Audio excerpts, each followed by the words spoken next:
Halo semua, assalamualaikum warahmatullahi wabarakatuh. Dan selamat datang di video kali ini. Gimana kabar kalian? Gue harap kabar kalian sehat semua ya.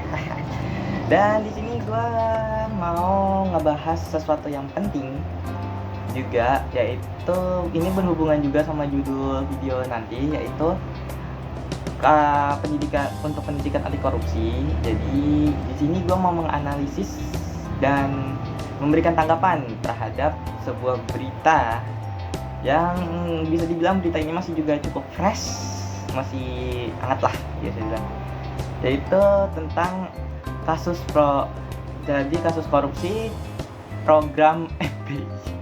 Aduh, ini kenapa gue malah ngebahas yang ini ya. Jadi ya kalian mungkin udah tahu lah ya, kemarin itu sempat viral juga beritanya, yaitu dugaan tindak pidana korupsi oleh bisa dibilang mantan penjabat BGN, yaitu tentang penyimpangan dana lah, pengolahan makanan bergizi gratis untuk tahun anggaran yaitu sekitar tahun 2025 sampai 2026.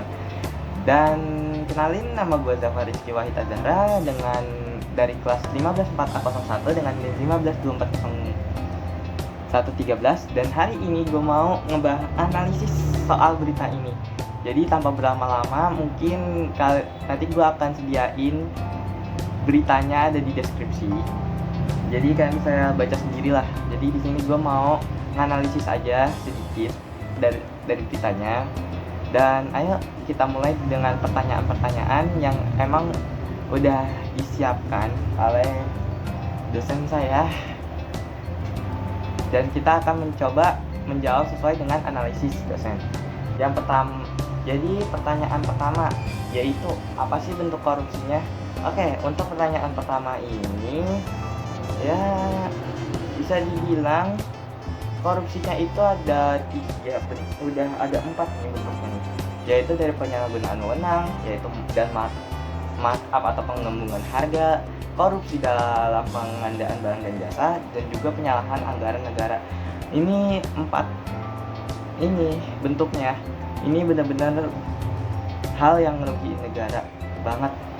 Apalagi dugaannya pejabat itu memanfaatkan jabatannya untuk mengatur proses penggandaan, lalu harganya digelembungkan beberapa, dan juga pengandaannya ini menggunakan dana negara. Nah, untuk selanjutnya apa sih penyebabnya? Kenapa korupsi ini terjadi? Yang ada beberapa faktor.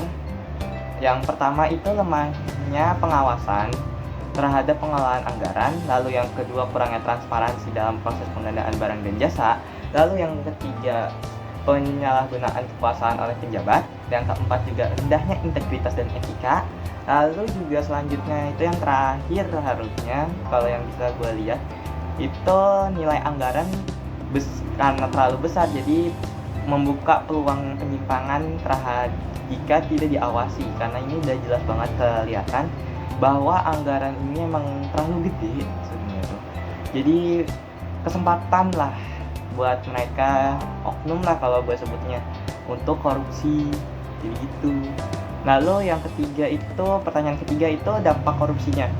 Dampak korupsi ini, wah ini kalau dibilang sih ini dampak negatif semua ya. Ada 3 dampak, apalagi yang pertama itu bagi negara itu kerugian yang besar sekali buat keuangan, program pemerintah juga jadi tidak efektif, lalu kepercayaan masyarakat itu jadi menurun terhadap pemerintahan. Kalau bagi masyarakat itu dari kualitas program MBG-nya itu benar-benar menurun. Yang selanjutnya itu sasarannya, kalau bisa kita lihat di berita tadi itu, di berita yang gue share di deskripsi itu, manfaat potensinya tidak memperoleh layanan yang optimal, lalu masyarakat juga jadi kehilangan kepercayaan lah. Jadi sama kayak yang tadi pertama, jadi ini juga masyarakat juga memiliki dampaknya. Lalu kalau bagi pelaku mah ini mah juga sama sebenarnya. Jadi di proses hukum ditahan oleh penegak aparat dan kehilangan jabatan. Dan untuk yang selanjutnya itu refleksi pribadi gue. Jadi pertanyaan pertama itu, pernah nggak sih gue itu melihat kasus yang hampir mirip Kalau kasus yang hampir mirip, kalau mengalami secara langsung untuk kasus korupsinya nggak pernah, tapi kalau melihat atau penyalahgunaan di sekitar itu ada contohnya di laporan kerja. Orang yang menyalahgunakan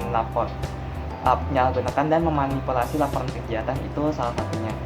Kalau untuk pertanyaan selanjutnya itu bagaimana sih harusnya sikap kita itu? Kalau sikap sendiri itu menolak. Pertama menolak ya, jelas. Lalu bersikap jujur untuk setiap kegiatan. Dan selanjutnya itu berani melaporkan penyimpangan melalui jalur yang benar. Yang selanjutnya menggunakan uang atau fasilitas sesuai aturan.